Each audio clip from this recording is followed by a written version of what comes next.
prediction. Pain.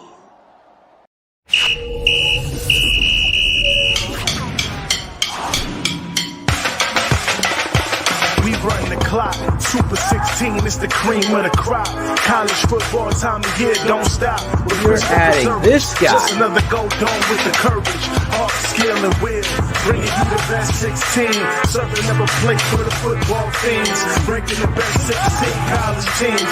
Football fans, it's the show with your dreams. Ain't no bias, Chris Zorich breaking truth. Traded in the golden helmet in the past for a suit. With the tape, never lies, college ball, he's a stoop. Breaking the top 16, not the top 32. I don't mean to cut you off like a Zorich jersey, but you ain't really grinding unless the jersey dirty. Hit the running back like a Mack truck behind the 30-yard line. It's game time. My team riding off the sideline. You look at Chris like this with a fact checklist, going over college teams like a big scientist. Steve streaking from his head like in his playing days. Super 16 polls on his show straight away. It's the FBS, the best of the best from the ACC to the SEC. Pac-12, Big Ten, Mountain West, Sun Belt, and the Big 12. Open your eyelids. Who the best like the clock? Super 16 is the cream of the crop. College football time of year, don't stop. With Christopher Zorich, just another go dome with the courage, heart, skill, and will. Bringing you the best 16, serving up a plate for the football fiends. Breaking the best 16 college teams. Football fans, it's the show of your dreams.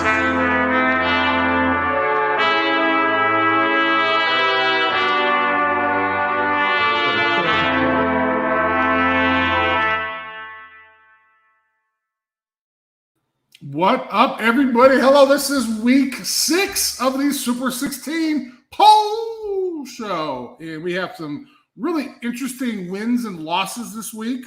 Before we get started, I would like to bring in Phil Toshin because he has something to celebrate as well this weekend. I do? Oh.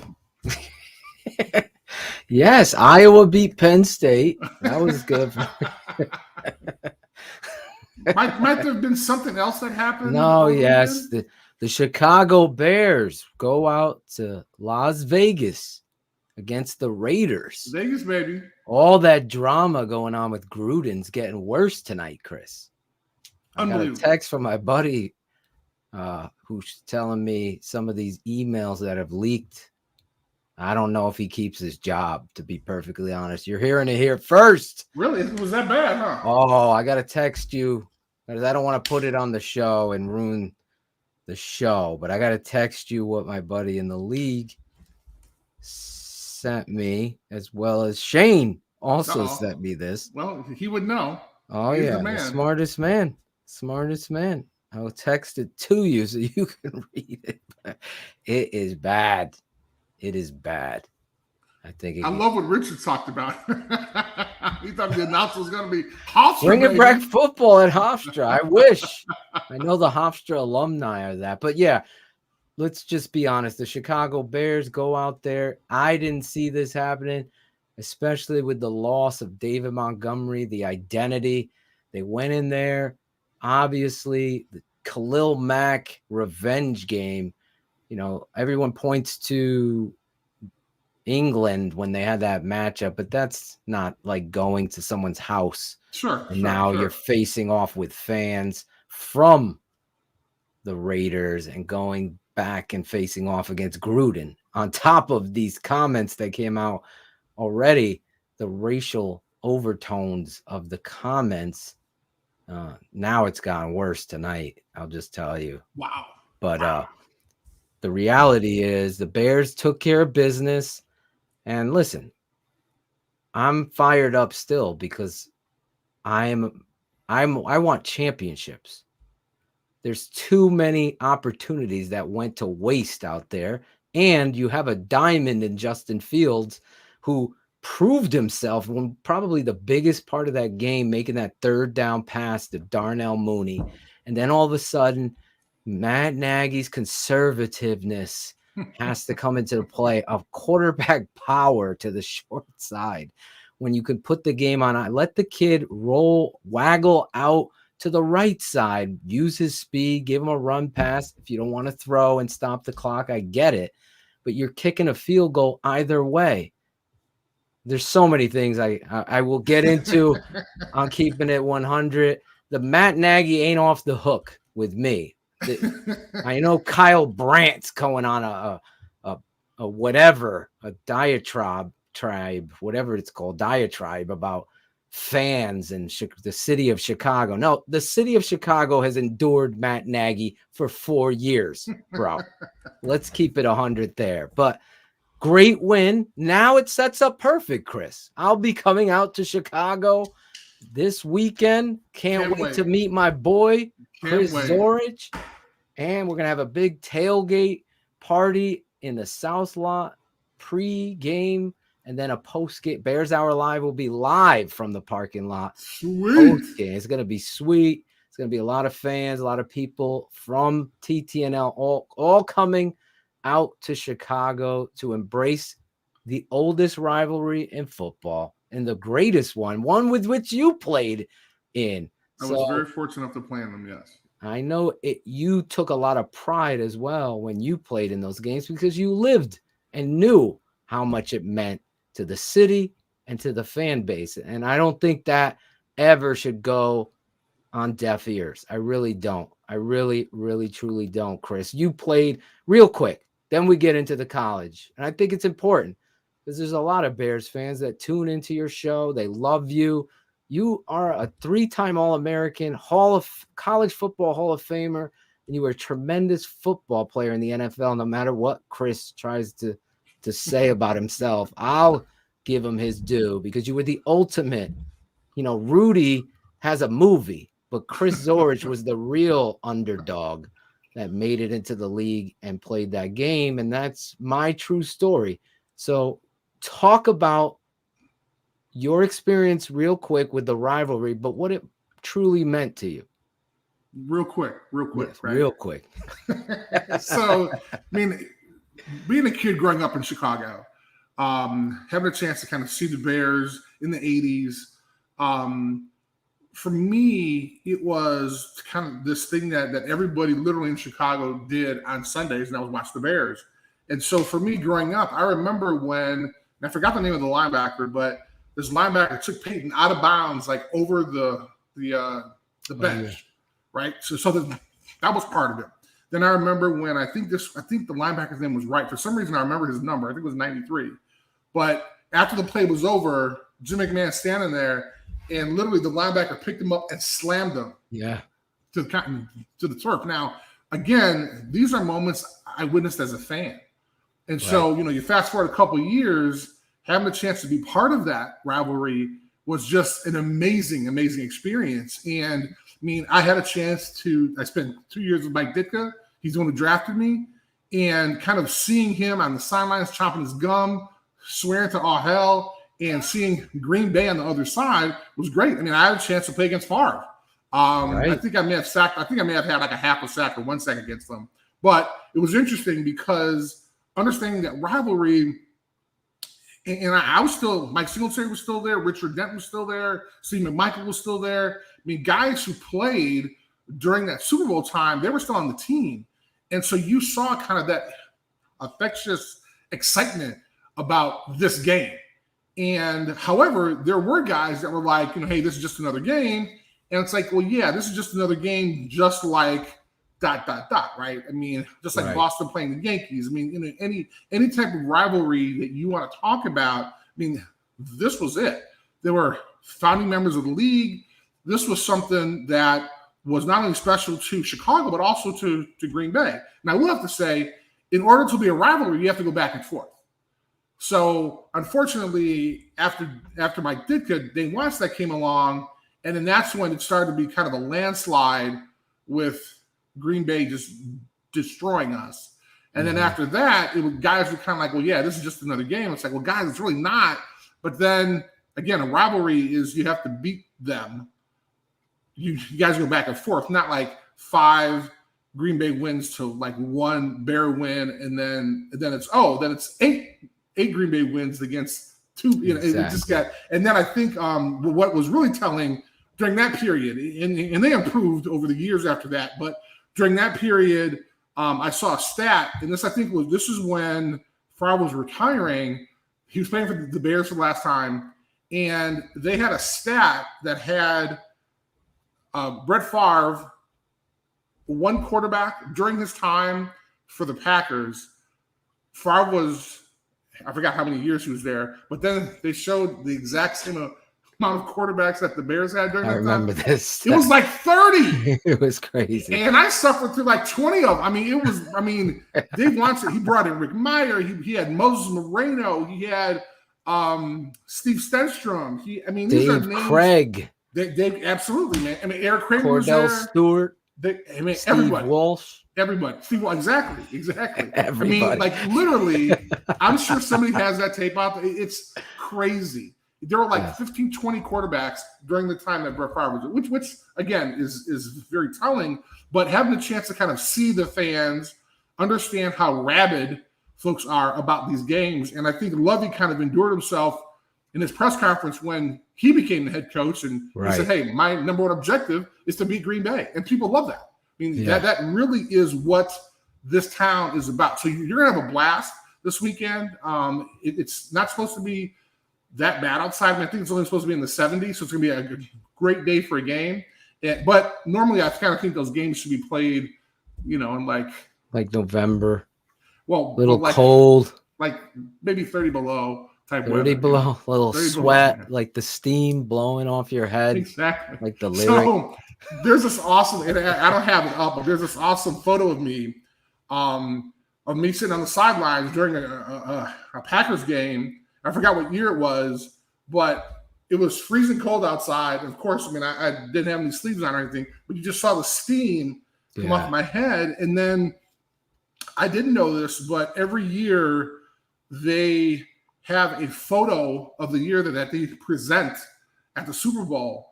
And whatever year that was for me, that photo won.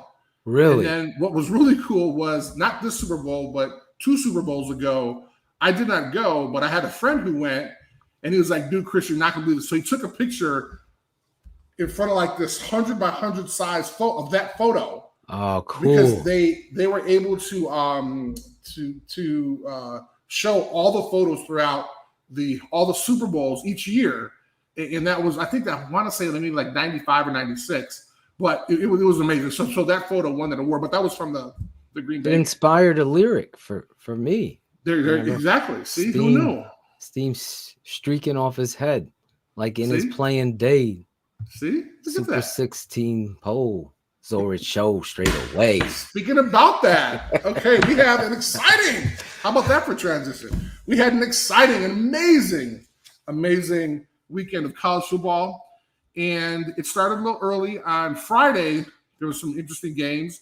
As we know, Stanford, who I'm a strong proponent of, wanting to see those teams do well. They unfortunately the wheels fell off, and they wound up losing, but they're not in the top 16 this week. But there were some amazing games. Obviously, we all know Alabama lost. There were some kind of lower-ranked teams that wound up not playing as well. We saw a great matchup with Arkansas and Ole Miss. That was a great game. Went down to the wire. So it was just an exciting weekend, I think, for everybody. Even if you weren't a huge SEC fan, you weren't a huge Big Ten fan, there were just games for everybody. And of course, there was that amazing game, Penn State and Iowa, which obviously was a great game. But we will first kick it off with last week's Super 16 poll, I think. There we go. So that was week 5. Arkansas was in there. Florida, Stanford, Michigan, Kentucky. Again, amazing season for Kentucky. Oklahoma State. Finally, Michigan State got in there. BYU, Oregon. Number 7 was Ohio State. 6 was Oklahoma. Well, we're going to have a lot of fun talking about the Red River rivalry, or Red River patty cake, or Red River showdown, or whatever they're calling it now. Cincinnati, obviously, had a great game. Penn State, Iowa, Georgia, and of course, number 1 was Alabama last week. And I think that it's going to be very telling to kind of see how the poll changed, especially in the top 5, which makes it very interesting because Phil and I have been talking about what's going to happen down the road for the college football playoff selection committee, right? So we're going to see some changes. And I assumed that it was going to start changing later on in the year. But, oh, no, there's this team called Texas A&M that just joined a few years ago in the SEC. And they wanted to make a statement, and they did. And they beat them some Alabama. So we will get into that. But let's go to this week's Super 16 poll show with number 16. Number 16, Ole Miss. Now, this is really interesting. They won the we got the crap beat out of us bowl, which was they wound up losing to Alabama, and then their opponent, Arkansas, wound up losing to Georgia. And so this was we got our butt kicked by number 1 and number 2 bowl.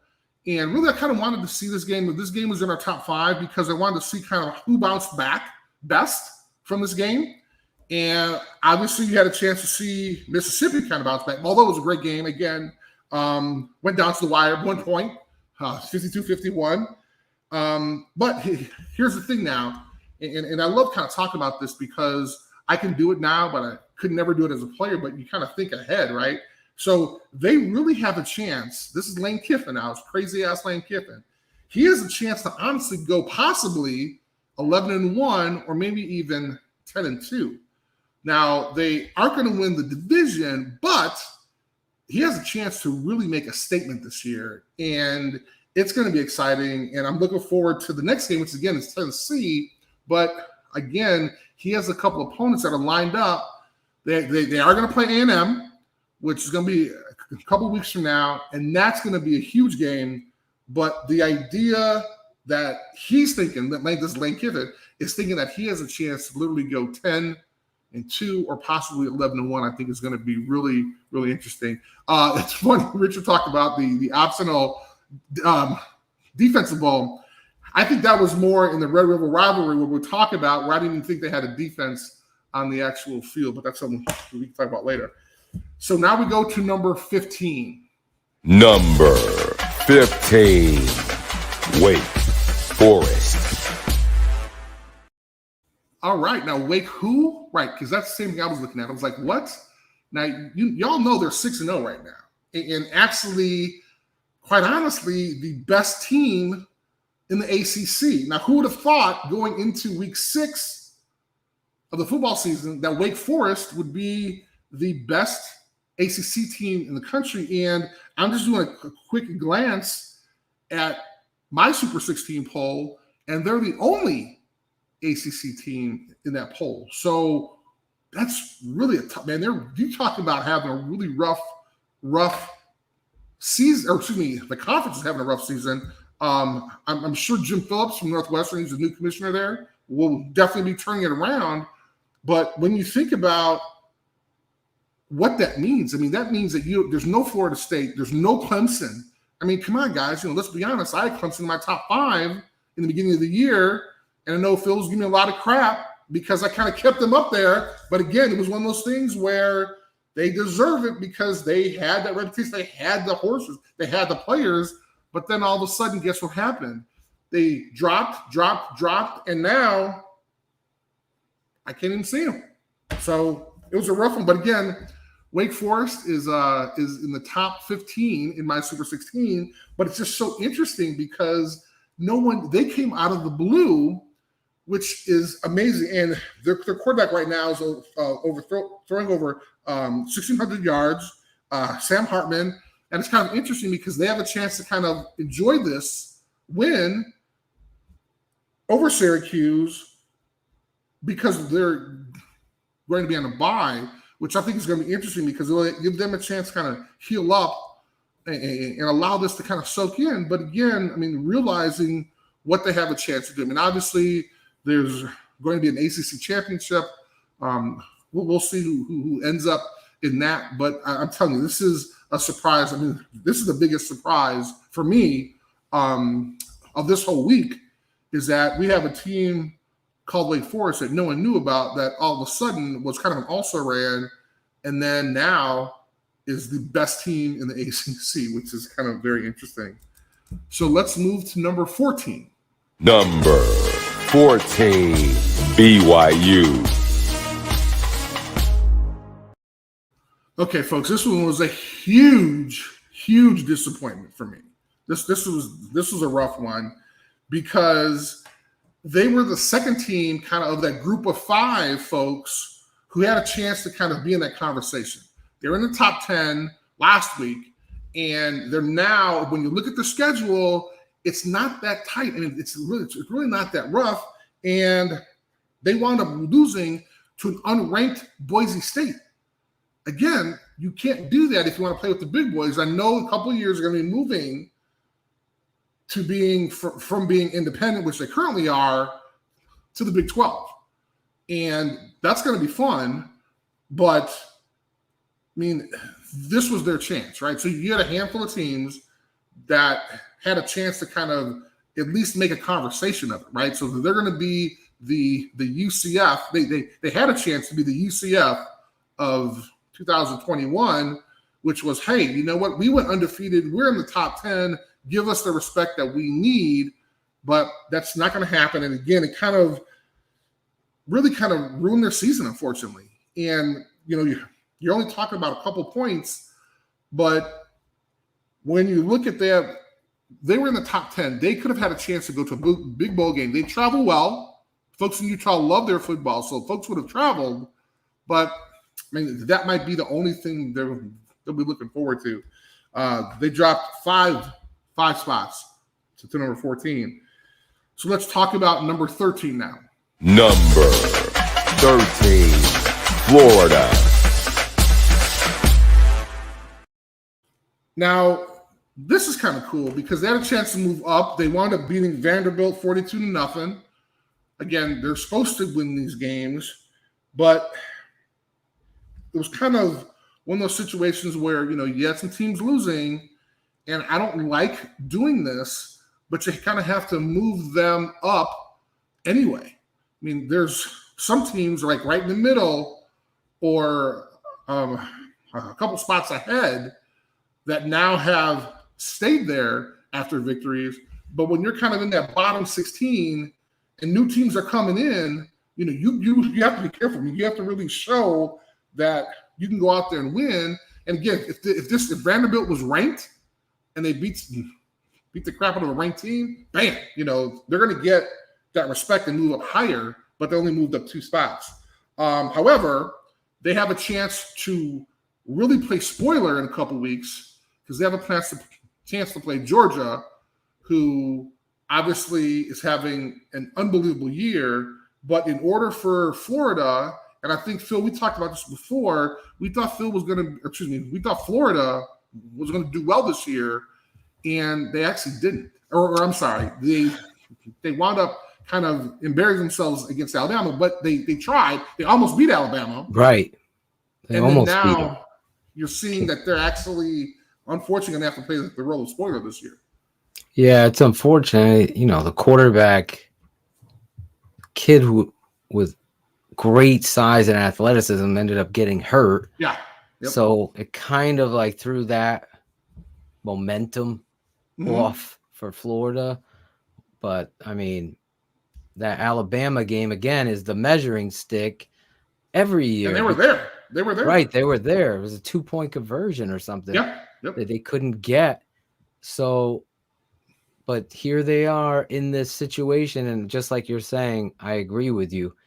They're playing good football, but they're only going to be able to play that role of spoiler because of the win-loss record. I mean, that's what it is, especially in college football. You go undefeated and you're in a big conference, you're going to get the benefit of the undefeated season pushing you into the playoffs. Right. And this is why Kentucky, who wound up beating them, I mean, this is why. Huge win. And we kind of talked about that before, and I think we want to bring a whole segment of a whole 80s segment on the last time that Kentucky beat Florida, right? 1986. We had Top Gun. We had Family Ties. I know Family Ties is up there. Was it Growing Pains? Yeah. Bingo. There you go. Cosby Show. But Who wants the Jello pudding? Wow. But I mean, here's the thing. So Florida now, I mean, it's tough. Like, where do you find that motivation, right? You say, hey, we have to go out there, play every game because it counts. Hey, who knows what's going to happen?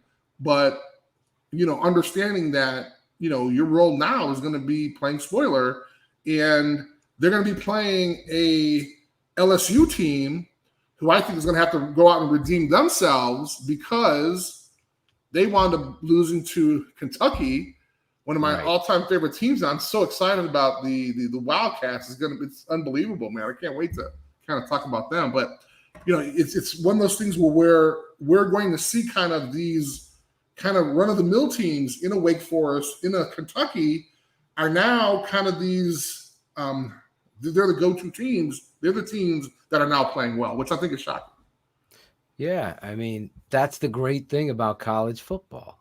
And you've said it. It's nothing like it. The Wake Forest, what are they? The Demon Deacons. You know what? Right? The Deacons, baby. Demon Deacons. I saw them play Army a few years back. I think 7 years, because the boys were twins in my wife's belly at that point. So 7 years ago, Wake Forest Army. Now they're out there in the Super 16 pole show, baby. They're out there. Best team in the ACC. 15, and they're the best team in the ACC right now. Who would have thought that? Who would have thought? Didn't Desmond Clark, former Bear, play at Wake Forest? I believe. I'm impressed. Yes, he did. And also, so didn't Brian Piccolo? Wasn't he? Did he I go to Wake believe Forest? Brian Piccolo was from Wake Forest. I have an award somewhere. You got the Piccolo Award? I did. I got it twice when I was with the Bears. Booyah! Look at you. Look hey, at man. You.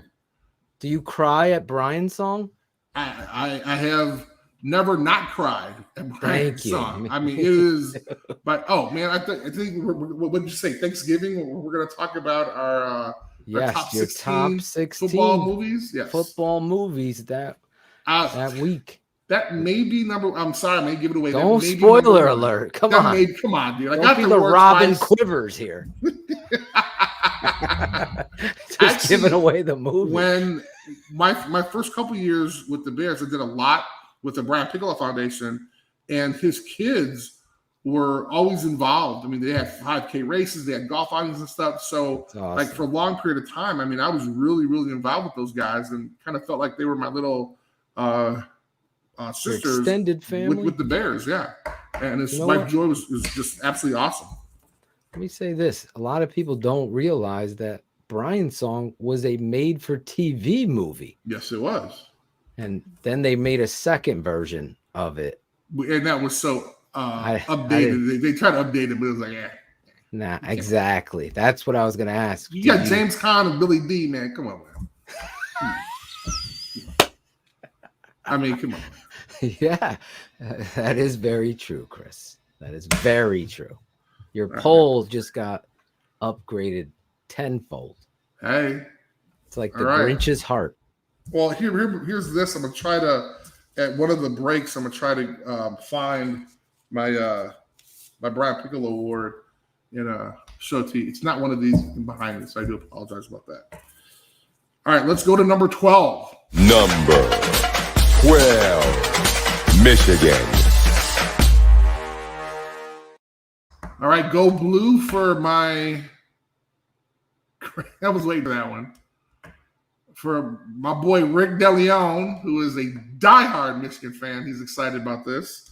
And also Cherie. I know she's very happy about me talking about Big Blue.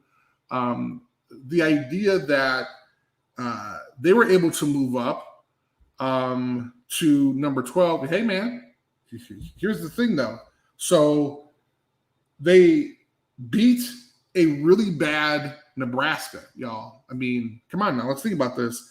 And was only by like a field goal, right? So, hey, man, please, let's talk about this, because they want. If you look at their score, hey, Phil, can you pull up their schedule? Now, they haven't played any of the rough folks in their division yet. They got Michigan State coming up.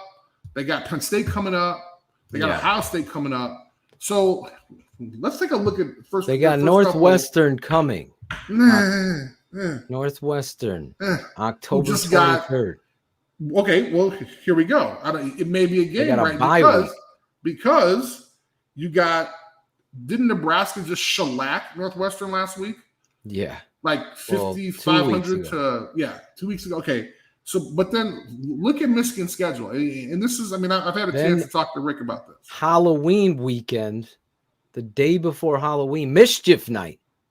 Okay. Michigan State versus Michigan. There it is. Number 8 in the country versus number 10 in the other poll. What man, this is my producer talking about another poll.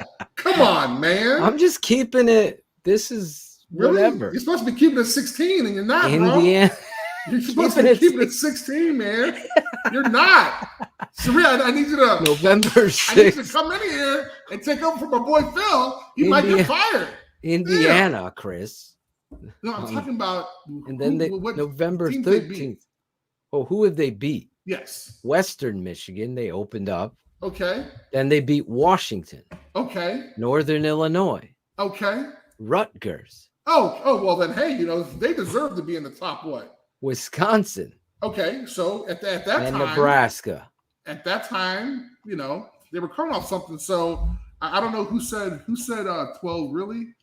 So Rich, I'm sorry, Rich Gordon and Sheree. You talking about me, Purdue? Sheree's questioning the whole. I'm just saying. I mean, at 12. I mean, you tell me should they be? I like where you got them above Michigan State. They can't be above Michigan State. I mean, there's a couple teams in there that they moved up 2 spots. We got breaking news here, Chris. Did I call it? Wow, that's impressive. Breaking news. I don't even have that breaking news drop. Ladies and gentlemen, John Gruden. Not only did he get embarrassed by losing to Matt Nagy, he has resigned as head coach of the Las Vegas Raiders. Oh, and what year? Is this year 4 for him? This is year 4, I believe. Okay. Sheree, can you check that? On a 10-year, $100 million deal. Oh! So he is no longer the head coach of the Vegas Raiders. I told you, right? At the beginning. So this was maybe a half hour, 40 minutes ago? Look at you, man. About a half hour ago. DDP in the house. Well, I got to shout out the smartest man for shooting me that text and showing me. I'm going to send you the text, Chris. Please do. So you can decide whether or not you would like to share it on the show. No, this is a college family show. You don't need to be dropping any racial epithets or yes, any we definitely don't want to. Definitely. I think he offends every group in this email. But the thing, real quick, Chris, I want to ask your personal opinion. Real quick. Gruden joined the Raiders in 2018. So January. So that means he got a 10-year deal. So yeah. Year 4. Yeah. Do you like someone going back into someone's emails, digging up this kind of trash, and then releasing it 11 years later? See, this is hard, right? Because there was that kid. He was a basketball player, and he was in. I think he was in the pros at this time, but they went back to when he was in high school, and he said some stuff. Now, I can't tell you what's going on when I'm 16, 15 years old, what I was saying. Right, exactly. I mean, that's not fair. However, but again, I don't know what was said, but I texted you what he said. I'm involved in a show. I know. I'm just 16 poll show, so I'm trying to make sure my audience gets the true feeling of being on a live show, as opposed to, reading while they're watching you read. So that's. I apologize. I want to respect my viewers. I want to respect my viewers. Maybe they care about the Super 16, unlike you, who decide to quote numbers from other polls. But I'm just saying. That's okay. Anybody can look up the other polls. I believe in your poll. Doesn't even matter because I believe in your poll. I'm just trying to keep it 16. I'm keeping it 16 right now. I like where you put Michigan. Man. I need a shirt. Now. Keeping it 16. We gotta get a keeping it 16 shirt. Because I said that when you. I don't know if I was on. I don't know if you could see if I was on camera, but I literally laughed out loud, put my head down because you got me with that keeping it 16. I love it. Hey, TTNL, Alex Acevedo, get on. There you go. Ron G can make the graphic. Hey, keeping it. It needs 16. to be that. It needs to be that super 16 too. Keeping it 16, right, baby. Exactly. Well, but okay. Getting back to Michigan. So I can't think of, and please somebody tell me. He just wanted to shout you out, man. All right, I appreciate that, Adam. Thanks, man. Thank you much respect. Adam getting a shout out. Absolutely. Adam's middle name is ND. Did you know that? That's even better. Nondescript, right? Nondescript. Nondescript.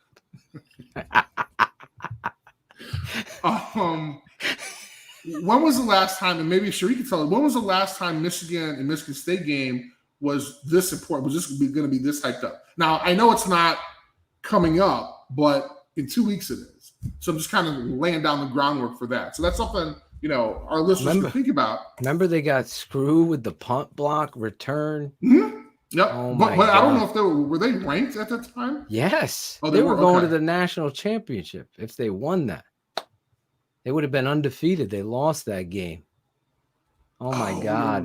You're right. That was devastating. Right. Mark still's crying in his freaking Cheerios, your boy. He's pissed I brought that game up.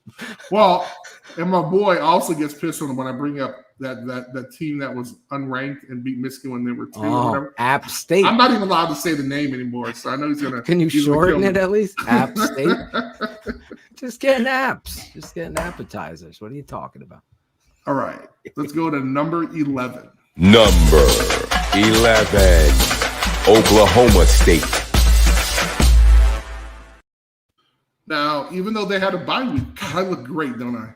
Even though they had a bye week this week, these one of the teams that actually stayed at number 11. And again, depending on where you fall and who's winning, who's losing, you're going to get moved up naturally. But I felt as though the teams ahead, the teams behind, they kind of should have stayed there. And they're going to take on a Texas team that is going to be pissed because of what happened in the Red River Showdown, the Red Rival, the Red Patty Cake, the Red whatever it was. But I'm excited because I love the Oklahoma State game. That's the Battle of Bedlam. So I want to go to that game before I die. That game, I want to go to the Red River Rivalry game, and want to see a game at Texas A&M and go to the pep rally the night before. I think those are one of the kind of most gratifying if you're a college football fan that you want to see. And also, I would like to see a game in Death Valley. I heard that was just absolutely unbelievable. So I've been to Penn State where it sucked there. It was just terrible. We actually talked about that in the first show. But we have Oklahoma State at number 11. Again, they have a huge game against Texas. I think they got to be careful because Texas is going to be really pissed. But again, if you look at their schedule going forward, they could actually make some noise if they're able to kind of stay ahead of Texas. So let's go to number 10. Number 10, Michigan State University. All right, here's the other school that we've been talking about so much. Again, it's kind of nothing impressive about this. They wound up staying at number 10 because they beat a bad Rutgers team, which they're supposed to. So, again, I'm not going to move them up if they're supposed to beat these teams.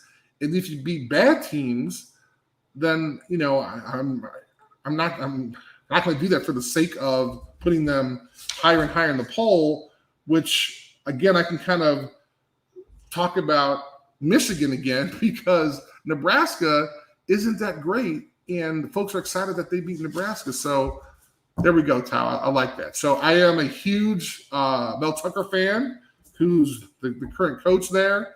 I think he's doing some stuff. And when was the last time Michigan State was actually ranked over Michigan? I know it's been a while, so I'm excited about that. Again, they have a chance. Again, looking at their schedule, looking in the division they're in, they got some really tough games. So, my philosophy, again, is taking this one game at a time as a player. But, as fans now, we can look ahead and say, hey, this is going to be a great game in a couple of weeks. So Saturday, they'll be playing Indiana. And again, everybody was talking about how great Indiana was.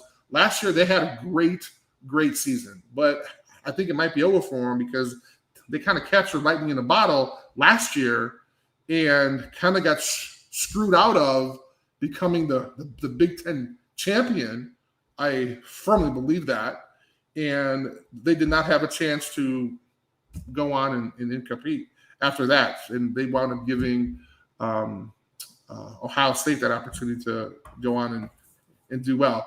But again, taking one game at a time, not looking ahead, they have a chance to really make a statement. And that statement would start off obviously beating Indiana, but then they go into another number 12, Michigan, and have a chance to play them. Again, it's going to be interesting. And I think now the Big Ten is actually an exciting conference to watch now, considering they have so many teams that are ranked in the Super 16. So let's move to number 9. Number 9, Kentucky.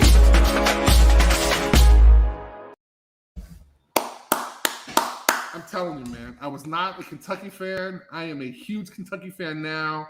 I am so excited for these guys. It's about to hit the wall, though. But, you couldn't tell me that going into this year, Kentucky was going to be 6-0. And I think Stoops is doing a great job there. But kind of more importantly, for a long time, they were kind of that bottom group of the SEC, the Vanderbilts. Kentucky was down there. Kentucky's a basketball school. But they came out and they had a chance to beat some good teams. And again, we talked about it last week, the amazing win they had against Florida. But now you're talking about, when was the last time, Phil, maybe you can comment on this, when was the last time Kentucky beat both Florida and Georgia in the same year? I would never know that. This is... Are we talking basketball? Exactly. This is kind of their boast. This is their boast. They got to be hyped. Oh, my God. You talk about electric. You could see the electricity of Kentucky and the fans. And just think about being on the bottom so many times. Like, we're joking here in regards to 1986. Footloose was out. All this stuff was going on. So it has been a long time now. Well, I'm sure if you throw Florida or if you throw LSU in there, now we might be going back to the 70s or 60s, man. Easy, yeah. All type of craziness was going on. Dean Martin might have been a star then. They might have had the Frank Sinatra show might have been on during that time. Yeah, but Bob Hope was still going on. Right, exactly. But see, that's why I'm excited. I love this chance. We had a chance to talk a little bit about kind of the excitement Wake Forest is going through. This is kind of the same excitement that the folks in Kentucky. They got to be losing their mind. I think the last time they had this much hype was when they had that huge quarterback. Oh, the real big dude. Name? He was slanging some stuff. The hefty lefty. Yes. What was his name? Slanging some stuff. Slanging. Tim Couch as well. Okay. Tim had that hype, but the hefty lefty was probably the last time. That was more recent, yeah. But yeah. Imagine the heck was that dude's name? Beating He's still trying to play. I'm sure someone. No way. I Are you swear, serious? someone sent me footage of him last year. He's like 320 Ooh. throwing balls out there. I swear. Ooh. He's moving around. He looks like Anthony Adams out there. Spice Adams running around. Spice Adams running around with a helmet and pads. Oh my Lord! I thought it was a joke. Spice kind of slimmed down a little bit. Yeah, spice. Yes, he has. Spicy. Looking good on his Instagram and stuff like that. Good. So they have 3 defensive linemen who are going to be out, who's 3 starters, and I hate to tell you who they're playing next, bro. Georgia.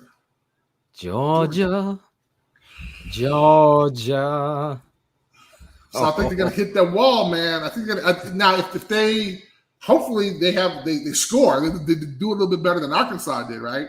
Right. But we may be talking about Georgia in a couple. I'm not sure, but we can kind of finish talking about them at the time later. But I mean, 6-1 after 7 weeks, I think they're going to be excited about that. Yeah, they're building something special there. That's what you want to see. And listen, this game of football is on my father would always say, it's an oblong ball. It could take some weird bounces. Right. You have to be in preparation for those bounces. Every inch matters. I like that. I really do like that because, when you think about the opportunities or the excitement that is coming around the football crowd, again, along with Wake Forest, I mean, these are teams that are beating teams that they're not recruiting against. I know I kind of talked about that before, but you can't tell me that Kentucky, they're getting 5 and 4-star athletes. They're not, versus LSU and Florida, who are. Right. So I give them much respect because they have a chance to kind of overcome that with coaching. Yes. Right. And the hard work aspect, although in the long run it may not last because they're about to run up to a buzzsaw in Georgia. But I mean, I'm sure they're going to give an effort. Hopefully they can put some points on the board so they won't be embarrassed. But at the end of the day, man, this has been a great season so far for both Wake Forest and Kentucky. Yeah, I'm excited to see. That's going to be the game for me because I want to see. I always believe like the preparation part, what you talked about, the coach. Right. How does he have them prepared? If they're psyched out of their socks, then they're not going to be able to win. If they're prepared and confident, then all of what Barlissimo's talking about, all of the NFL products that have come out of Kentucky in the last few years, all of that stuff starts to matter. Because I don't know, like as a parent, how I'm signing up, and I don't want to go down a whole thing, but we should talk about it at some point. All of these kids going to these same schools, like, wouldn't you want an opportunity to tell your story, not just be another great running back from Alabama who didn't get his opportunity?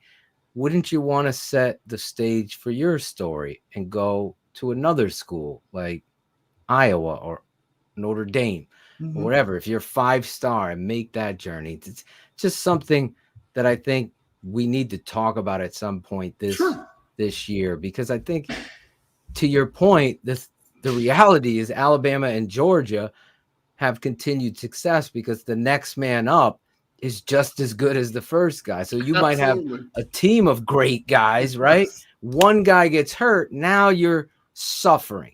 Now, or not even hurt, but he just needs to take a breath. He needs to take a couple plays off. And you're that corner. You're like, damn. Okay, this is damn. Okay, he got a cramp, and all of a sudden they're throwing a deep ball down the field to change the whole game. Right. Where Alabama brings in their third corner, and he's a possible pro in a year or two. is where the advantages become disadvantages for teams like Wake Forest, Kentucky.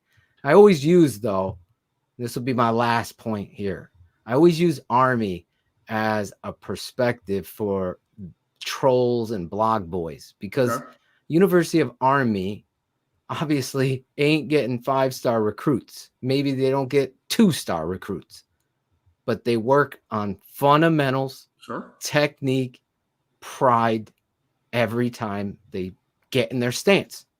So there's something to be said for coaching when you look at Army going up against Notre Dame, for example.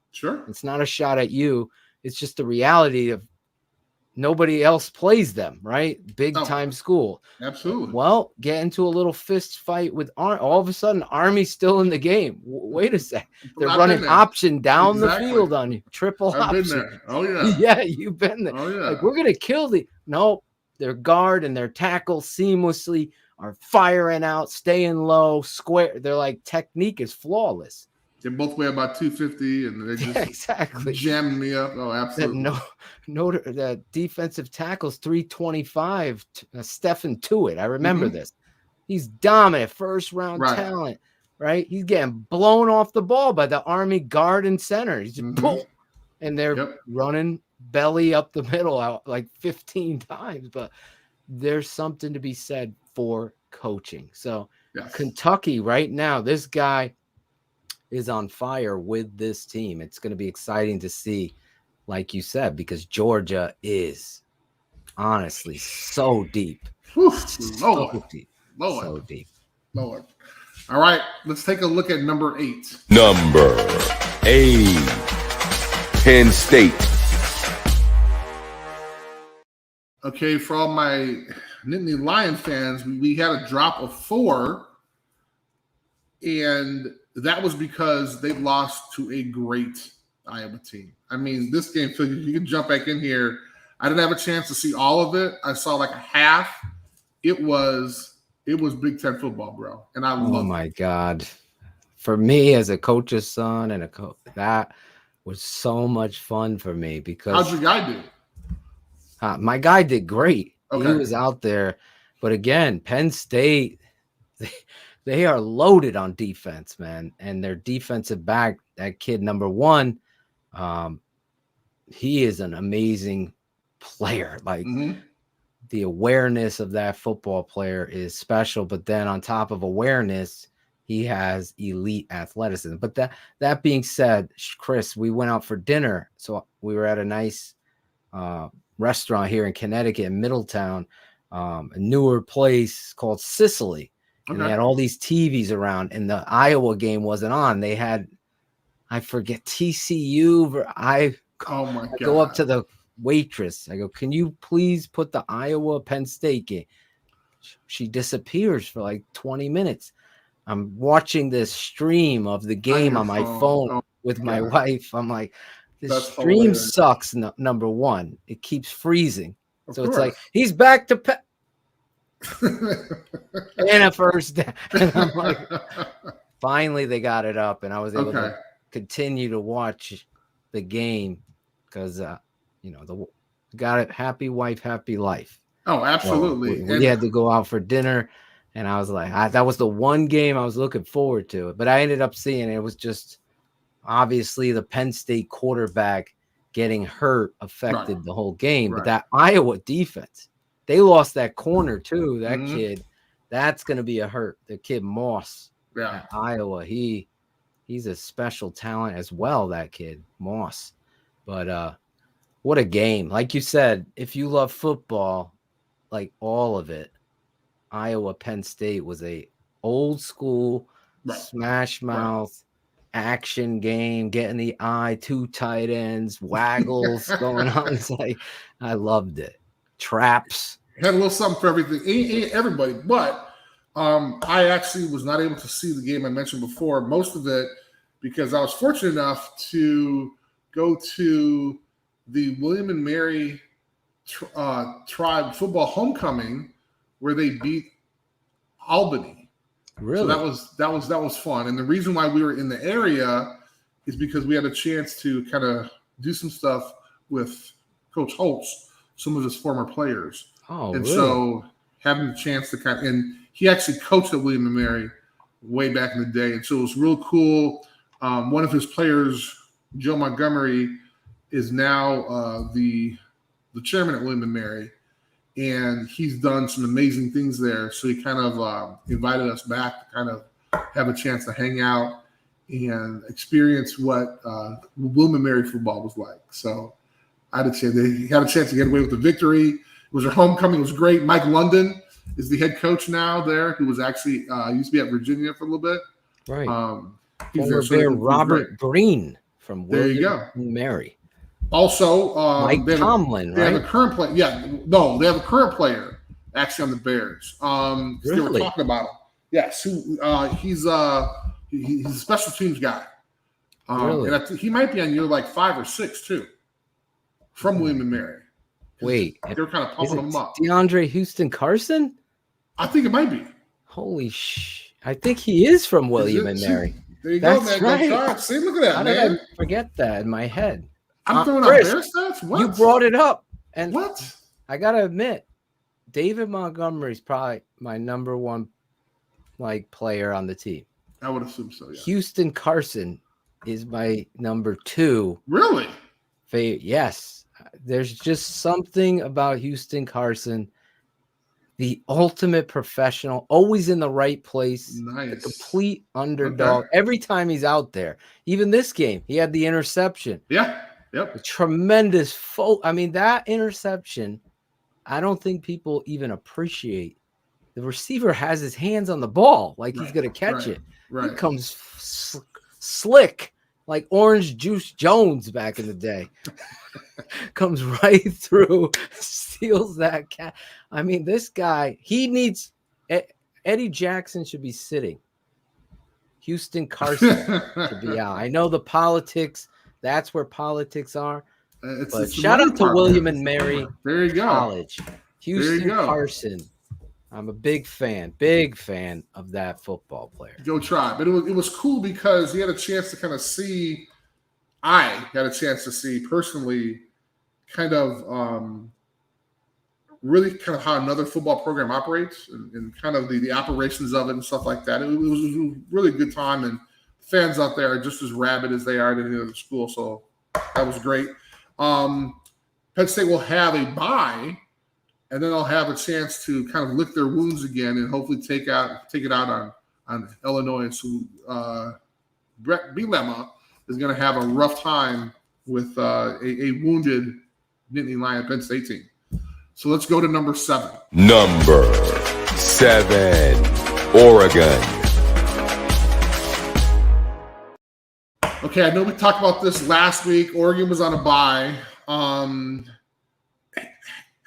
just this Stanford loss, I just can't get over.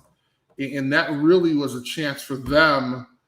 And the Pac-12 needed this because for so long they've been out of the conversation of the top 4 in the college football for the college football selection committee, and this was going to be their strongest bet. And then Stanford turns around and loses to who they just lose to. I totally forgot who they just lost to, but that's going to be kind of a rough road for them. And it's going to, even if they win out, they're not playing any more ranked teams. So, a disaster is going to have to happen for the teams ahead of us. Arizona State. Yes. Herm Edwards. There you go. So, and although Arizona State is doing better, after you come off beating the number 3 team in the country, it's hard. Now, again, the reason why we all love college football is because we have a chance to kind of do some things, and unranked teams have a chance to beat number 1 teams in the country that we saw.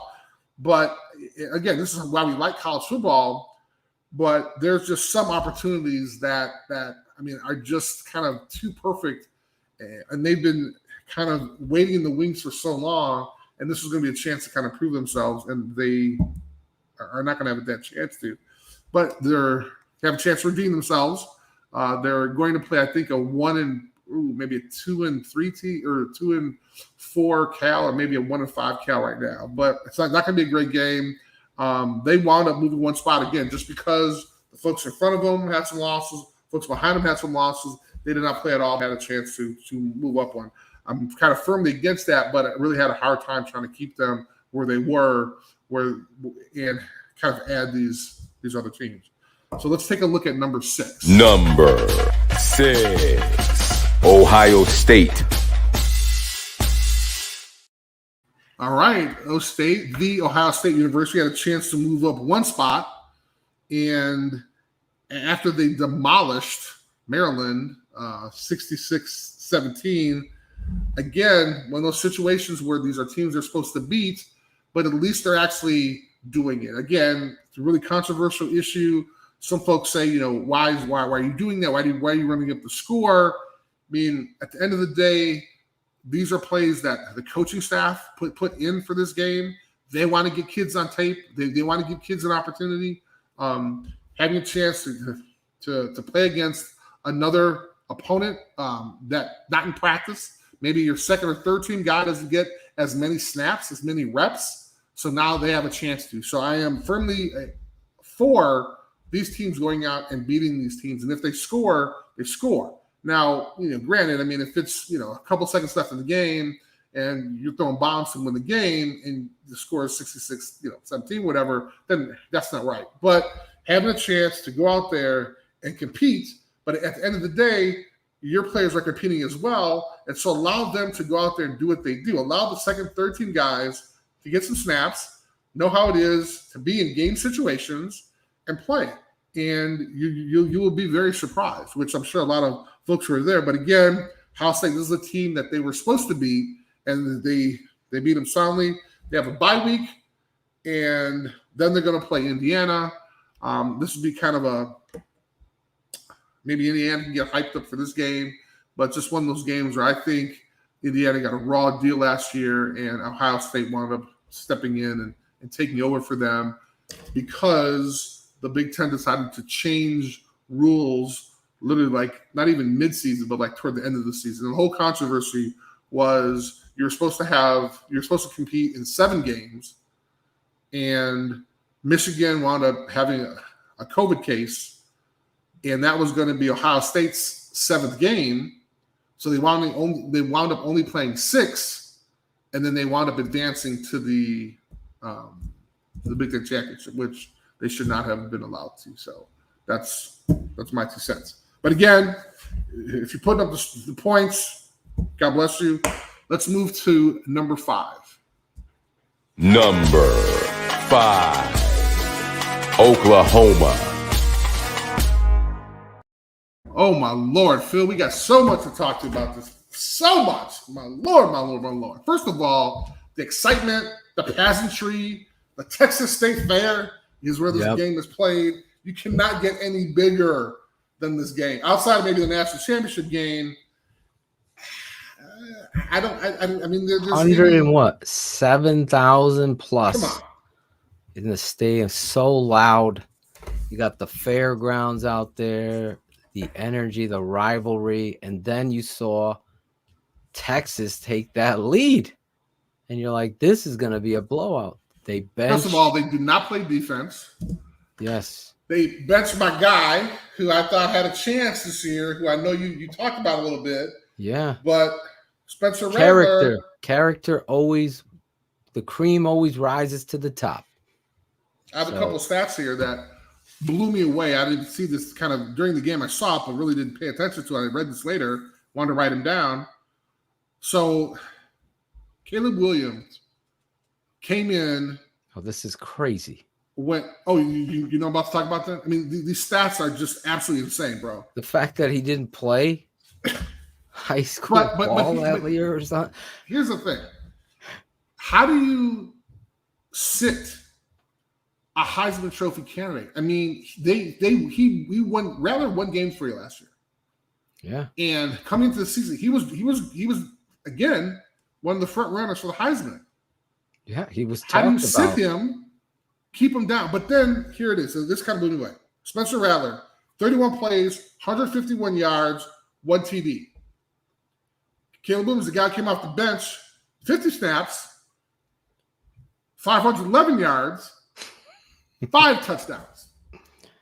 How do you keep that dude? How do you sit that guy down? Then Oklahoma was down 35-17. Your boy Caleb Williams comes in. That's turned around to he put up 38 more points to Texas's 13. I mean, how do you not? This game was crazy. One of the best games I've seen in a long time. I couldn't believe it. Crazy. That whole weekend, it's just absurd how every week college football keeps bringing the fireworks, man.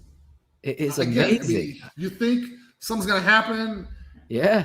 It again, and I think my boy Rick and I, who's a Michigan fan, we always talk college football. We always talk about like when somebody makes a bad play or whatever, at the end of the day, these are 18-year-old kids. These are 19-year-old kids. These are not professionals. They're not getting paid, right? Right. So they may have other things going on. They may got some stuff going on at home. They may feel nervous about an exam they got to take. They may have some relationship. I mean, these are things that when you put that type of pressure on an 18, 19-year-old kid, I mean, sometimes they just mess up. Yeah. I mean, I have a daughter. You have kids. I mean, sometimes they do stupid bonehead stuff. Absolutely. But unfortunately, when you're playing in front of, 107,000, and then you got a couple million folks watching on TV. It's like lighting a firecracker right there, right? Come on. You have the pressure, the academic, the rivalry, the pageantry, the everything going on. So to your point, and then old momentum in football. That oblong ball again. There you go again. That's why this is the greatest game in the world. Love it. People can argue on both levels, college game, pro game. Sure, I just say football, high school football, little kid football. It's the greatest game to teach boys to become men, men to become fathers, men to become coaches, whatever it is, teachers, whatever their career is. There's so many lessons to be learned in the game, but at the end of the day, Zorich is correct once again. These are young kids. These are young kids, and they're gonna make mistakes. And it's hard for us to remember that because as fans, we get so involved in the game, and we have to kind of take back again. These guys aren't getting paid to play this game like they are on the next level. Right. So at the end of the, these are amateurs. These are kids. These are 18-year-old kids, and that's why it's hard for me to kind of judge these kids when I've been in that situation. And had I done something or not listened to my coach, I would be in that same situation too, where folks are saying, hey, Chris, why did you do that stupid bonehead move, or why did you jump off sides? You think I wanted to jump off sides? I was going to have a chance to get. I thought I knew the snap count. I thought I was going to get a little edge, and I did. So that's the hard part, right? Is that do you think this offensive lineman wanted to hold? Well, he probably did, but you know how offensive linemen are. But yeah. But at the end of the day, these are 18-year-old kids. So I would like everybody to remember that when they start dissing kids. So again, I'm just going to throw this out there, not for you to answer, Phil, but what do you do with Spencer Rattler? I put him on the bench, and because I make the coaching decision of putting my team first. Sure. Spencer has to understand he has a lot of maturity to gain, and what's different now though, Chris, that wasn't with Ron Paulus and whatever quarterback. You had Tony, obviously, but you've played with some other ones as well. There's the transfer portal. We have to do what's best for Oklahoma and the other guys that are busting their humps each and every week. And we'd have that conversation. And I'm telling you, when I see these QB1 documentaries, you could just tell when a kid is over the line of arrogance, Wow. when you're over the line of arrogance, Sure. karma's going to come get you. Mm. If you're confident, and Justin Fields is the perfect Mhm. example on QB1, confident, dealing with all the spotlight and the pressure, but it never was F those kids. Mhm. I'm doing me. Right. It's like, Right. no, I'm going to sign every autograph. And you could just tell. I mean, that I'm a big believer in positivity and putting that energy out there. And we all make mistakes. God, I've made a bunch in my life, but that's where you can tell the great one from the bad one. It's, do you own your mistake? Right. Do you work that hard, much harder to get better? I think Spencer's got to have some humble pie and get in there. He made the play for the 2-point conversion. Right. So there might be an opportunity that he's coming back in, But to your point, it's not the NFL where this is a business. We're going to do it. So you have now with the transfer portal, it is kind of, let's keep it 100, a business. Now Spencer can, I want to transfer. I want to play at Miami next year. You got to go. You got to go with this kid. We can talk about that later, but I'm not sure what year. I thought he was a junior. Is he a sophomore? Spencer Rattler? Yeah. I think he's a junior. Okay. I think he's a junior. He sat behind, what's his name? Jalen Hurst. Right. He transferred from. Okay. And then, I think double check. I'll check it now. Yeah. I'll let you continue on the poll, and I'll check what year he is. Well, thank you, sir. I really appreciate that. But I'm about to go to number 4. Can you throw number 4? Number 4, Cincinnati. Okay, my ND fans, please don't yell at me, but I'm on the Cincinnati bandwagon. This is going to be hard for folks. It was hard for me, but they moved one spot up to 4. And the reason why is because I thought there was going to be a huge letdown after the ND game. I did not expect them to go out and put 52 on Temple. Again, who's Temple? Not that great of a team, but I thought there was going to be a letdown because they're having a dream season. I mean, okay, cool, Kentucky, Wake Forest, these guys, man, this has been years in the making. This has been absolute years in the making for Cincinnati to kind of put, and they're showing up right on time. They're showing up right on the time where they now are in the conversation with wins over big programs, with wins that will allow them to get into the top 4 for the college football playoff selection committees. Now, I had a chance to watch some TV, had a chance to spend some time with a whole bunch of football players over the weekend. And everybody they all have their own thoughts about this, but they're in a situation where it's the perfect storm for them. Their toughest team on that schedule was Notre Dame. They beat them at the exact right time, and then there was a team that called Alabama. They lost. So now what I thought was going to happen, Phil, you may want to jump in. I thought this was going to happen at the end of the year, but now we're looking at Cincinnati. Yep. Hopefully you're keeping it 16 and watching our poll, which now is 4th in the country. Number 4. And this team, again, I thought there was going to be a letdown. There wasn't a letdown. Fickle is doing a great job keeping these guys amped, knowing the importance of what the season means. I mean, again, folks have been, and again, watching ESPN and some other shows, folks are saying, well, even if they stay where they're at, top 5, they won't get voted in because of the competition.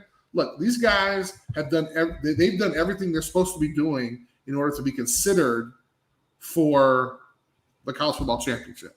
Well, you do run the lines with the Michigan fans. It's because of Central Florida's coming up. Then you got Navy, Tulane, Tulsa, yes, South Florida, SMU. Yes. Without Roger Craig and Eric Dickerson. Without the Pony Express? Okay. And East Carolina. So that's gonna be these awesome question. Michigan fans. Yeah, okay, so let's address that. Our Go Blue fans. Wow. Okay, so Go I'm Blue just keeping it 12. 16. I'm just keeping it. Okay. They're at 12. Okay. Yes. And Cincinnati's at 4. And the reason why Cincinnati was ranked high was because they had a chance to beat a Georgia team in the bowl game. That a couple of those guys went pro, but again, perfect storm. Yeah. And they've been talking about this. And apparently, I just jumped on the bandwagon. I admit it, but apparently some other folks, meaning Bob Bosley, the commissioner of the Big 12, thought they were good enough to have that conversation. So now they're UCF with some BYU and Houston. Yeah. So they're going to have a chance to really show what they can do, but they've shown it. And again, as hard as I was on Notre Dame, this was going to be the game for Notre Dame, and guess what? They lost. So the Notre Dame win is propelling them for you here. Oh, absolutely. Now, again, it's one of those things. How well will Notre Dame do throughout the season, which is questionable. I'm going to comment on that in a little bit, but they're up there now. I mean, they're in the top 5 now. They're in the top 4.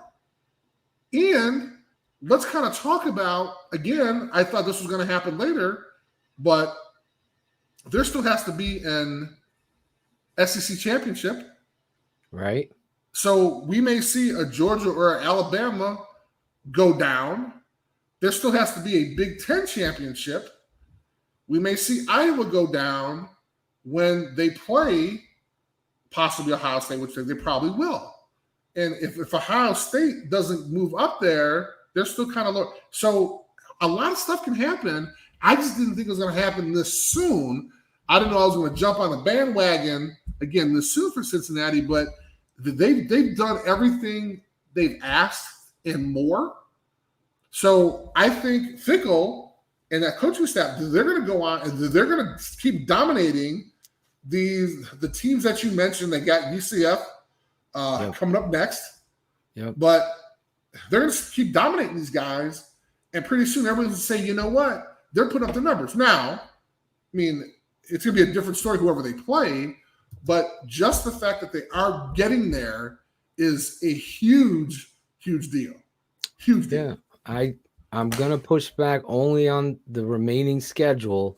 Absolutely. Obviously, if they're going to have to blow out everybody because they're playing the only ranked team not in the Super 16, keeping it 16, is SMU going down the stretch.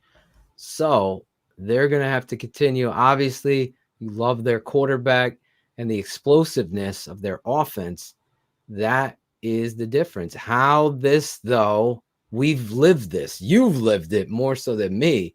Me as a fan, obviously, in 1AA football, they do it differently. Here, now, obviously, do it differently than back when you did. All the blog boys were in charge of who made it and who didn't. But reality is now there is a playoffs, but to your point, a one-loss, let's say Alabama, one loss Georgia, one loss Michigan, and then, Oregon may or whatever. How does that deal with Navy, Southern Florida, yada, yada, yada? That's what we've seen in the past. Right. And as we should. I mean, I want you to yes, absolutely, judge them on the folks they play. But if you do that, okay, you have to do that across the board. And so that's when I think people are going to have a wide open, or they're going to get a wide awakening when they move to 12 teams for the college football selection committee. I hope, because folks are going to be, but folks are going to be, they're going to get more pissed Because if you're you not go going by to please teams, everybody anyway, right? So, okay. I mean, I'm just saying. 12's better than 4. At least you get some answers. So say, for example, Cincinnati goes undefeated. They win their conference, obviously. And in the Super 16, they're number 2. Sure. Right? You put them there, you believe it. And then there's only 4 and they leave them out. You're going to be pissed, right? But in 12, they ain't leaving them out. And then they write their story. That's what I want to see in the greatest game. Let the Southern Florida or Central Floridas at the time write their story. Put them up against, however you want to rank them, 1 versus 12. Let's go.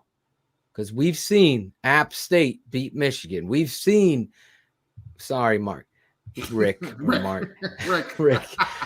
didn't say it, Rick. I'm just saying. I didn't say it. We've seen the upset come to fruition on the greatest game. That's how legends are made anyway. So that's even better for me. So 12 is better than 4, in my opinion. So Kentucky might earn a shot to say, hey, exactly. Right now they are, but if they lose to Georgia by 3 points, right? A last-second field goal. Absolutely. Kentucky with 1 loss is going to get pushed to the side. When you and I know, like, holy cow, what a game that was. It shouldn't be forgotten. That's my mini rant. I love your mini rant. Thank you very much, Phil, Phil Toshin, for his mini rant in between our number 4 and number 3 selection here. So we can maybe have our own. I'm going to have one after we finish, though, because we'll talk about the small team in South Bend and how they were doing. So let's now look at number 3. Number 3, Alabama. Oh, Lord, this hurt my heart. This hurt my heart watching this game. I am a huge Nick Saban fan, a huge Alabama fan. They're doing it right. It was crazy watching this game. And I thought, after Phil, you might want to jump in. I don't know if you had a chance to see it all, but I thought that they were going to come back. I watched every play. Dude, I thought they had it, man. Chris, what cost Saban? That he didn't use those timeouts before the half. I don't care what he said to the woman reporter. Coach, you got to force them to punt and give yourself another shot at points. This is a close game. Whole momentum is on the road. So I really felt like if they scored before the half, obviously they weren't playing great. And the toughness of that quarterback to come back off injury. I mean, this is like a movie. He was limping. He's limping. They freaking put the tent over him. I go, oh my God, this young kid. Jimbo went in the tent with him. He was like, oh my Lord, no. Please. Jimbo went to Miyagi, Mr. Miyagi, Danielson. He was like, hey man, I was saying the same. Whatever he did, it worked. Whatever he did, it worked. I was like, what a game. And then when they had the wide open, they didn't count the coverage and I'm like, oh my God, you're giving this team, you can't give an inch. Right. Like, remember the Titans. We're not going to give them an inch. Oh, there you go. You have to be. I couldn't believe it. And then for them to do it. Did you see? I'm so pissed because I only saw it like 6 minutes before the show started. But the kicker's mom video. Oh my God. What was it? Cherie, I'm going to send this to you. Maybe you can get it on the show. The kicker's mom. They have video of her. Okay. And she's like, oh, it's such deep emotion for her son to make this field goal to beat Alabama. So, all I could tell you is that in the once he hits it, I did not see it. She storms the field. She jumps over. It's the best freaking thing. Oh, that's awesome, man. I literally just saw it before the show started, or else I would have grabbed it. Oh, that's maybe you could great. look for it, Cherie, and find it, so I don't have to send it to you. That is awesome. I saw it on Instagram. Just look up. I think the kids. Oh, geez, college game day. Someone has it, and it's a split shot, so you could see the mom. Maybe Shane, the smartest man, could send it to Cherie if she can't find it. Somebody's got to have that. But Chris, you got to see it. It was, but you know, and I'm kind of torn between this because, I mean, you have this amazing tree of coaches that he has, and this was the first assistant that had a chance to kind of take him out. So that is absolutely huge. So I think we got it here, Chris. Okay. Well, she's got it. Here it is. There's his mom right there. Oh my God, that's hilarious. And the girlfriend. Actually, I think it's the girl. I thought it was his mom right here, but that's his girlfriend, I guess. Oh, it is okay. His mom faints. His mom's the lady on.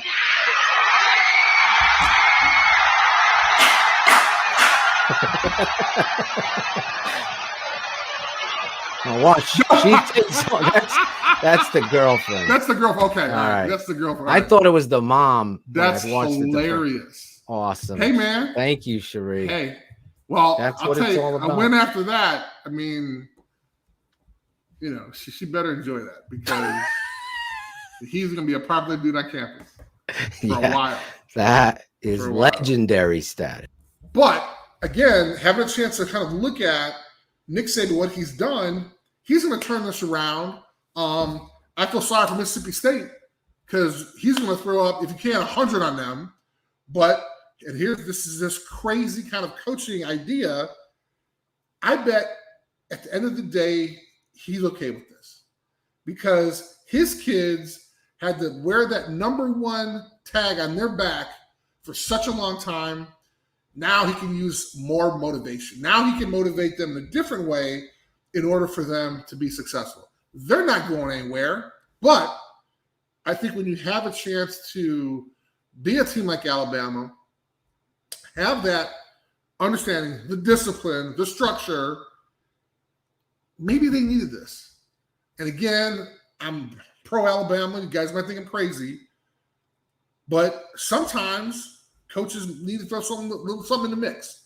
Maybe he felt that they were getting a little complacent. Who knows? But I guarantee you this is not going to be the last we heard from Alabama. This is definitely not going to be the last we heard from Nick Saban. But I was amazed. I sent Phil a text right afterward. I was like, Alabama? I was just like, question marks. It was absolutely amazing. So let's go to our number 2. Number 2, Iowa. Okay, we had a chance to talk about this before. Phil, when was the last time Iowa was ranked in like the top 5, top 2? I mean, I can't remember. There was that one year they had a quarterback named Banks. I remember they were in the top 5, and this is exciting stuff, man. They always lose to some team, obscure team. Talk about the letdowns of Iowa that year. I can't remember. I think Tim Dwight was on that football team. Okay. That year, and a couple other guys. They had a good roster, and they ended up losing to like Southern Missouri on a weird, something like that. Southwest Missouri. I can't remember, but that's the last time I remember them ranked in the top 5. Okay. Maybe back when Chuck Long was playing quarterback. There we go. But so again, Heisman. Hawkeye fans, folks are going to be totally excited about this. This is great. We had a chance to talk a little bit before, but my 1985 was the last time they were in the top 2. Wow. The same year of the Chicago Bears. That's insane. That is absolutely insane. So this is a great year for them. What I just want to keep, and this is the hardest thing for coaches, I think, that are in this situation. How do you keep them focused? How do you keep them from understanding what they've done, the opportunities they have right now? They're considered to be the second best team in the country. That being said, there comes a lot of responsibility with that. So now you practice a little harder. Now their next opponent is Purdue. You don't think Purdue's going to give them 100,000%? I mean, they have a chance to take down a number 2 Iowa team in their conference, have a chance to kind of make a mark. Now, will it happen? Probably not. But this is what's going to happen from Iowa because they have that number 2 on their back. And again, I know this only because for 23 games between my junior, senior year, we were ranked number 1 in the country. And we got everybody's best. And I mean everybody's best. We got Navy's best. We got Air Force's best. We got Purdue's best. We got Rice's best. Those teams weren't that great, but we also played teams like USC, who was ranked number 2 in the country. We played schools like Miami, who was ranked number 1. So these are teams being able to understand what goes into being a top team that Alabama has done for such a long time. I give those coaches credit. So Kurt Ferentz has a job to do in the next coming weeks because they really don't have any really competitive opponents. They're going to be without that corner, Riley Moss from Iowa. They're going to be their division champs. This weekend, though, Riley Moss is out. That was the corner that I was telling you about. He's an All-American. This kid is an unbelievable playmaker on the corner. So that's going to be a big loss. Obviously, something to keep an eye on.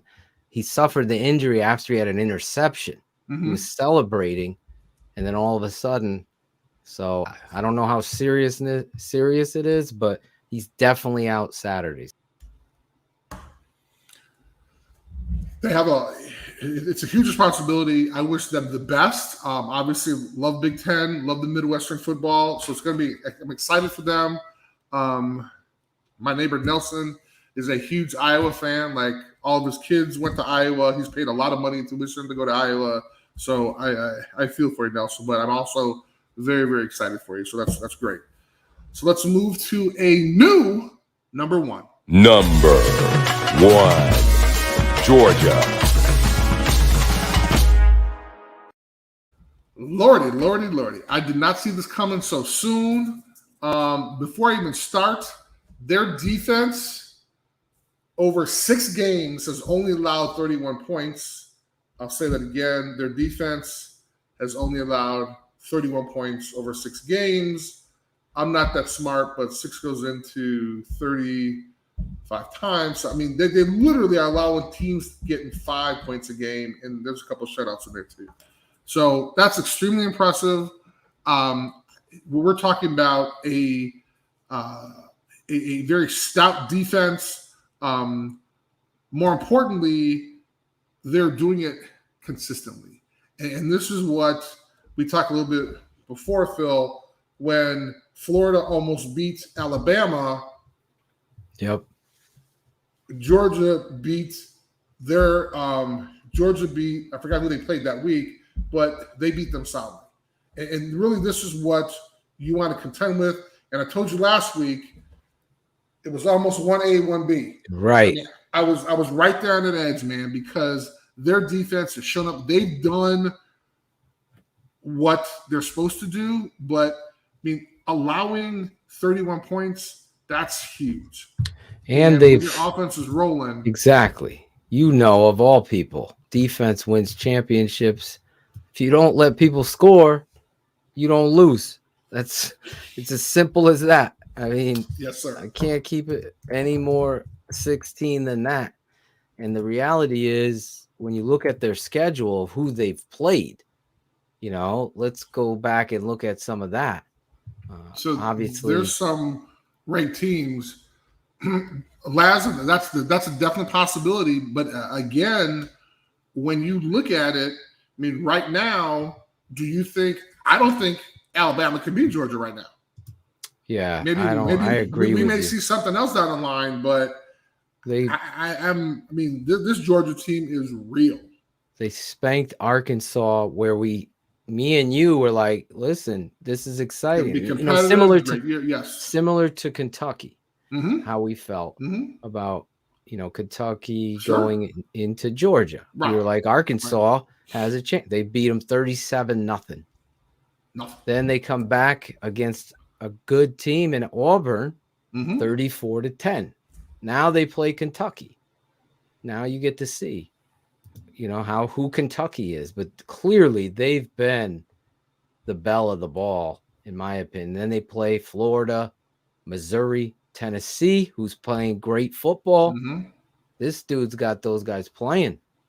And don't get me wrong. I mean, there will be some tests. I mean, I'm not saying everything's going to be perfect for them, but I mean, this is interesting. However, I'd be a little afraid. Again, take one game at a time. That's important. But this SEC championship game, I think, is going to be a little bit different because we thought the numbers were going to be reversed. Right. And now Georgia, they got nothing to lose. They're going to play the balls out, right? But now all of a sudden, now you got a really pissed off Alabama. That's what I'm saying. Like, I feel sorry for Mississippi State because I guarantee you Nick will have those guys balling. They're going to go back to fundamentals. There'll be accountability. There'll be fundamentals. This ain't Chicago. I'll tell you that. Everything. And you're going to see a team that's going to go out there, and I think they're going to demolish. And again, this is a lot of things that we talked about it in the first week we started the show, Phil, about sometimes I'm going to talk about some intangibles. And these are one of these intangible situations where, I mean, a lot of folks just think, hey, if you're a good team, you're a good team throughout. That's not true. I mean, if you're a good team, you have to stay consistently being a good team. And that's why I admire Nick Saban so much, is because he's kept them even keel, being ranked 1, winning national championship every other year. I mean, who can do that? With a freshman he's quarterback. Gonna go down, thank you. He's going to go down as the best college football coach ever. I mean, I'll just say that right now. I'm sure a lot of folks think that as well. But it's during that process. I mean, and again, I did it for 23 weeks. It's hard as hell. It's hard as hell getting everybody's best every week in and week out. And that's what Alabama was doing. So now it's Georgia's turn to be in that situation. Now they got the number 1 on their back. Let's see how they react. And I think because they have a very strong defense, they have an offense that's doing really well, they're going to go on and show them kind of why they're so good. And when you have great defensive players, I think this is going to be Kentucky's. I mean, their dream season is going to end, but again, it's going to allow Georgia to play a better competition. Okay? I can't wait to see it because I really believe. Listen, any coach worth their grain of salt or any player, you want to go compete against the best. If you believe that's what you want. It's like I never was. I hope this player's out so we have a better shot. I always exactly. I don't want to hear any excuses when we beat you. That mentality, I think, is what Alabama. That mentality, I believe. Kentucky. I believe Kentucky believes they have a shot to win. Sure. That's what makes this game so exciting to watch. What are the whys? What are the whys? Well, the whys are going to be answered. This is perfect for you, Chris. Let's look at the whys. Your tie, unless you had another point about your number 1 team. I didn't mean to. No. I was done with my number 2. I was just going to go into my Notre Dame rant, but we can talk about our top 16. Right there. 6. We got Ole Miss at 16. Wake Forest came in again. Great year for them, 15. BYU. We got Florida coming in at 13. Michigan, I know 12. I'm sorry, folks. That's what I think they're at. We got Oklahoma State coming in at 11. Michigan State is at 10. Again, great season for Kentucky at number 9. Penn State dropped a couple. They're at 8. Oregon 7. Ohio State's at 6. Oklahoma is at 5. Cincinnati, again, jumping on that bandwagon. They are 4. Alabama's now at 3. Iowa 2 and Georgia are new number 1. So my Notre Dame rant, first of all, Is this your final thoughts or a rant? No. This is just my rant because I don't have a chance. Notre Dame rant. Whoop, Yes. whoop. That's the sound of the police. Here we go. Wow, that's impressive. It was hard watching that. First of all, it took me forever to find it. As I mentioned, I was over in. Did I help you with that, by the way? Yeah, I'm going to tell you how we actually got that done. But we were at this place in Virginia, and I'm assuming Virginia Tech. There might be some Hokie fans out there. This is where we had a chance to watch William and Mary play. After the game, we got back to the hotel, and we weren't able to watch the ACC network. And I'm freaking out. I reached out to my guy, Phil.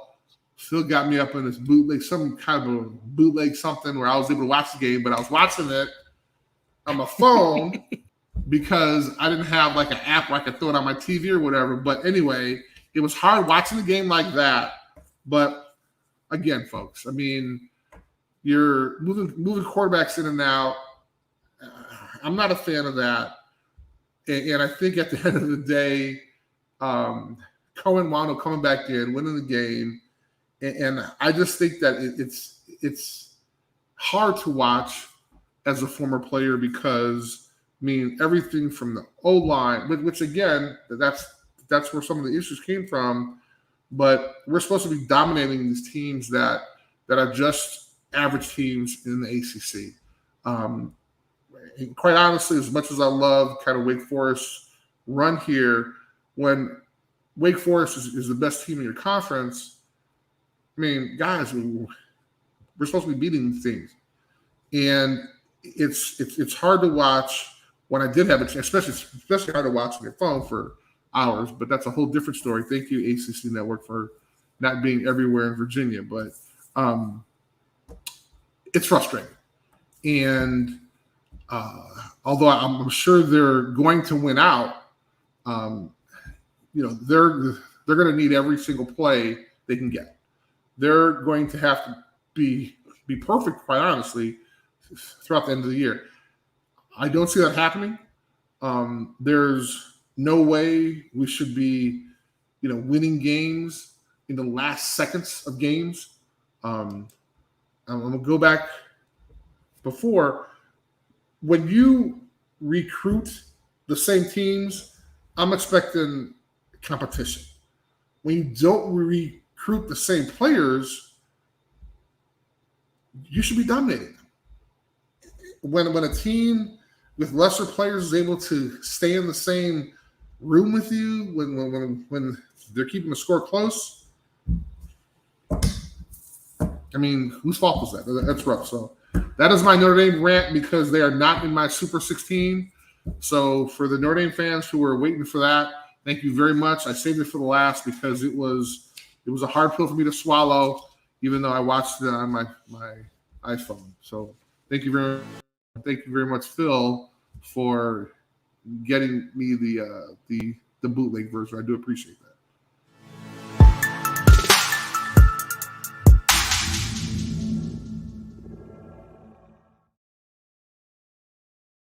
I'm excited because I'm going to talk about my first big matchup. Is going to be number 9 Kentucky at number 1 Georgia. I think this is going to be an interesting game.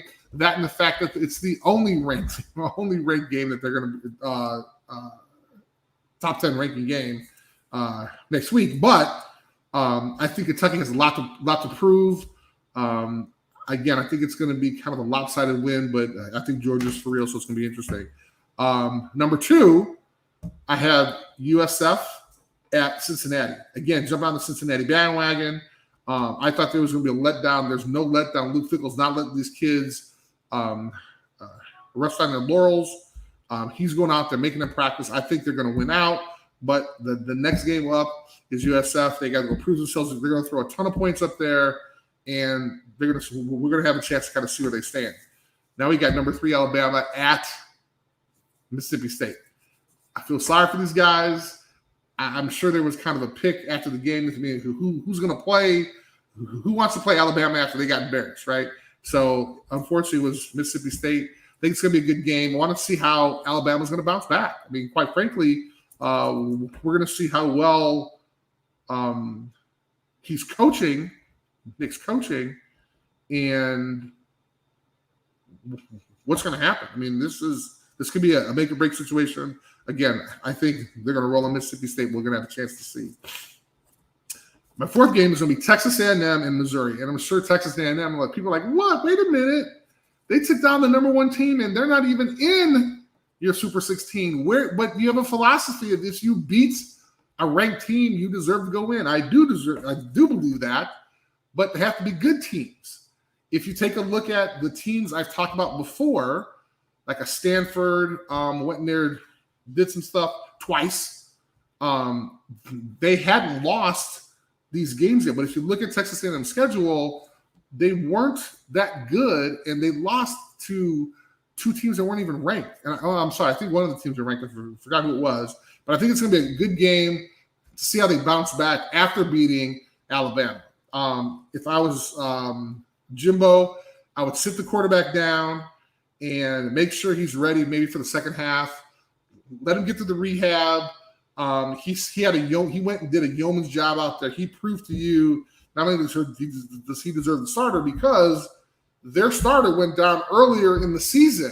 So this guy's the backup, and he got like the starter. And oh, by the way, he just beat Alabama. So rest him. You get what he needs. You can go in there and do the Mr. Miyagi thing on him. But I think you should sit him, let him chill. You guys are going to dominate Missouri, but I think it's going to be an interesting game. Another interesting game I think is going to happen. Again, I want to see how teams react is BYU. So BYU at Baylor. Again, this is an independent team that goes around scheduling teams that they feel will give them competition to allow them to jump in that top 10. As you know, they were out of it. They're currently at 14, but I want to see how they bounce back, right? I want to see are they going to go out there and dominate again? If they do, although it's going to be hard for them to kind of make that argument when Cincinnati is playing so well, as that it's part of that group of 5. So those are my big 5 games. Philly got it. It's on the script. Wow. See, you're wrong, man. It's on the script. You're wrong. No, I agree with your top 5 games. Obviously, Kentucky and Georgia is the one that we're going to be watching and keeping an eye on. But college football every week coming down to the wire, these games. I like how you get the alerts. And listen, anything could happen any given weekend. That's obviously what we've learned this year. And it's not just although I do love the NFL, I had a chance to play in there, had a great time in there. Yeah. I mean, there's 32 teams. In collegiate athletics, you have at least 100, maybe 125, 130 Division I programs, but then you still have your teams that aren't necessarily, I won't say Division II, but are Division I AA teams that you're excited about, right? I mean, right. I can't wait till the Harvard-Yale game, right? I mean, these are games that I get. There you go. See, I'm jealous, but the idea could come out. We can get some pizza. Hey, well, it depends on how close that is to Walter Camp. Maybe we can do a double. We're definitely doing Walter Camp, but I cannot wait for that. And then we'll do. Hey, next week, can we move the show to Tuesday night, because I'm going to be flying back, and I'm not going to be back. Of course we can. Thank you for springing that on me. I'm trying to get a guest, and I told the guest that the person it was actually assistant producer Cherie who reminded me, Phil. Oh, thank you. You're going to be flying next Monday. Cherie, thank you very much for jacking on my schedule. I have to go back and talk to my guests. Unless Cherie could produce the show and you guys could do it, if that's what you want. If you want to keep it on Monday, Okay, Cherie, now he's putting me on the spot. Now he's going to make me say, okay, all right, just think about the options, and I'll make the promotion over the weekend. I will be hopefully me and you are seeing each other Saturday night. I would think so. And then after you decided to quote another poll, maybe I might even give you a little punch. You're allowed to punch me. I didn't honestly think that bothered you, but now that I know, well, you your only show produce is the number show. one in my heart. So you only produce the show, but when I see you comparing our 16 to like what, the AP? I mean, The coaches blog like, boy really? poll. That's what I Sure, called it. sure. Okay. All right. Well, Yeah. they're going by that. They need to start quoting exactly. you. Hello, Super ESPN 16 should be like, wait a second. The Super Exactly. 16 poll show on the TTNL on TTNL has See? Georgia, Iowa, Alabama, and Cincinnati in their top 4. Bingo. Look at I that. love it. Listen, Right. So every week, real quick, real quick, we say, listen, this is a show you need to watch. What have you? Last week, I gave Chris the Warrior. Hopefully, he will find some time because that's like 3 seasons long of pure. Just don't interrupt me while I'm watching this because it's so delicious. So hopefully, Chris, do you have any shows the fans of you should be watching real quick? I will come back with 2 next week, but I just had a crazy, insane week. I mean, I was in Virginia for like 4 days that I didn't plan on. Okay. And it was crazy. My flights got all jacked up, the weather and everything. So it was even down. My batteries on the phone was low. Oh my e-reader, God. that was low. And then like I had to, actually had to read. So the bomb going off, you're like looking at that battery while you're watching Notre Dame, like 10%. Oh my God. Give me a charger. Yes. And then I had one of those chargers on my keychain, but of course my keys, I did not have them because I was my God. Yes. You had the worst luck. Oh my God. Where's the luck of the Irish? Oh, well, we all know where that. Well, all that luck was on that field goal when you made it. So. But well, this week, real quick, keep it at 100. Please give me a show. We will have Dave Kaplan Wednesday night, 2 nights from now, talking about Bears, Packers, Nagy, the whole 9, and former teammate. We're doing a double show of guests. Eric Kramer had to cancel because he had a personal matter last week that popped up. So he'll be on the show this Wednesday night. Nice. I'm keeping it 100. So tune in. We'll be live. And then last, I'm not going to play any videos because I know we're running late, but BHL, everything over the weekend. TTNL will be in Chicago. But all of the crew, including Cherie, you'll be able to meet Cherie down at the tailgate, as well as what we talked about, Chris. All of us getting together, tailgate on Sunday. Even if you don't have a ticket, you want to come out, meet and greet the TTNL family, please. We'll be in the South lot. We'll be flying the flags, and hopefully Zorich gets out there. I don't know. They got the red carpet treatment for this guy. I tell you that. Wow. But yeah, this is going to be a lot of fun. The Bears are 3-2, but listen, I'm keeping it 16. There's nothing like the Super 16 poll show here every Monday night, 8:30 p.m. East, except maybe next week we will be on Tuesday. Yes. We will let you know that information. I won't put Chris on the spot. This is not the Squid Game. Wow. Thank God. I don't want to die. Thanks, buddy. Thank you very much. Red light, green light. That brings us to Chris's final thoughts with Christopher Zorich. So, folks, to start the final thoughts on yesterday was International Mental Health Day, and I was thinking about maybe doing something else, but then I was watching ESPN College Game Day, and they had a segment on Ryan Day and talked about how for such a long time he was grappling with it.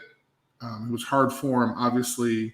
It's kind of a family secret, but he really kind of came out and talked, not necessarily on the show, but he kind of talked about his father committing suicide. And I think that when you talk about the pressures of athletics, when you talk about the pressure of academics, you talk about family pressure for these young people in college, mental health is a huge issue that they're now dealing with, thank God. But we've seen it so many times. There was the quarterback at Washington State. There was the women's basketball player at Northwestern. Those are just a few stories of individuals and families that are kind of really wrecked forever, who find themselves in situations where their children have taken their lives. And it's really hard because regardless of your background, these student athletes are under a lot of pressure. And like I said before, academically and also athletically, but also you throw in social media, and if a kid has a bad game, she gets criticized, he gets criticized. As I said before during our show, these are kids, these are 18, 19, 20-year-old kids who all they want to do is just go out and compete. Or all they want to do is just go out and have fun. But we as grown-ups, as society, we throw cameras in front of their faces, or we put them on social media when things don't go right.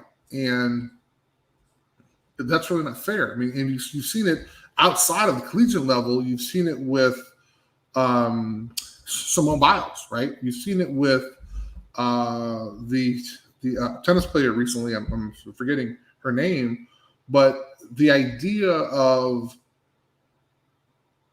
really kind of paying attention to the mental state of our athletes are important.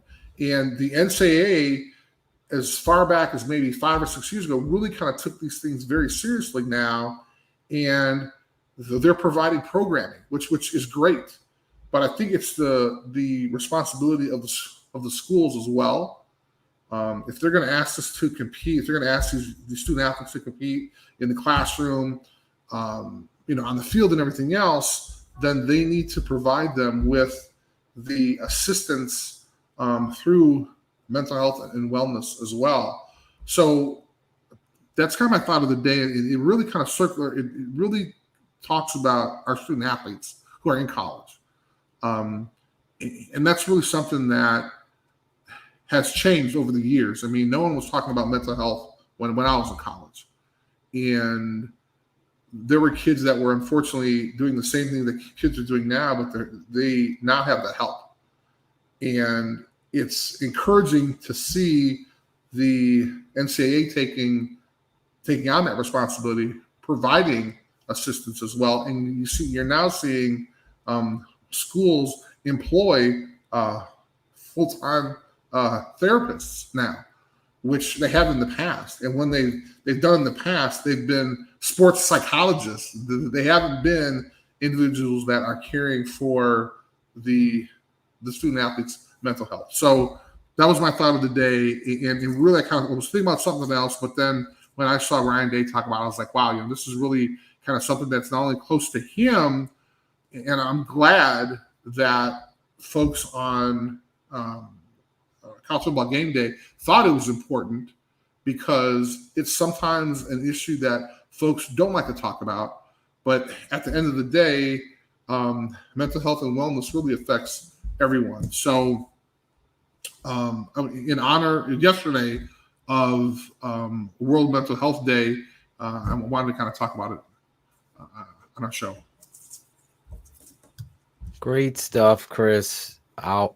Everything that you're saying is so true. And I think, Kathleen is reaching out here. Her daughter is a counselor. And she's developed a mental skill program just for athletes. She was an athlete. So there you go. It's so important in today's, I think everybody, even with the COVID and the unknowns, the anxiety adds up in our lives, no matter what field or what you do, sports included. Another, though, great show. Again, each and every week, Chris Zorich on the Super 16 Poll Show, the National Football Foundation, the College Football Hall of Fame, with a College Football Hall of Famer himself, and the Football Writers Association of America. Got to thank those people for supporting this show and everything that Chris brings to the table here on the Tape Never Lies Network. We'll be live back again Wednesday night, keeping it 100 tomorrow. They got the One Up Fantasy podcast if you're a big fantasy. And then, of course, on the weekend, we'll be live from Soldier Field at Bears Hour Live. And if you're not a patron, please become one. You get deep analysis and breakdowns of your Chicago Bears. We'll see you next week. For Chris Zorich, I'm his partner in crime here. DDP, Draft Dr. Phil, and for Cherie, absolutely, the producer. Gotta love you all. Thank you all for joining this week's Super 16 Poll Show with Chris Zorich. Thanks for watching the Super 16 Poll Show with Chris Zorich. Like, subscribe, and comment. This has been a special presentation of the Tape Never Lies Network. Performance over politics.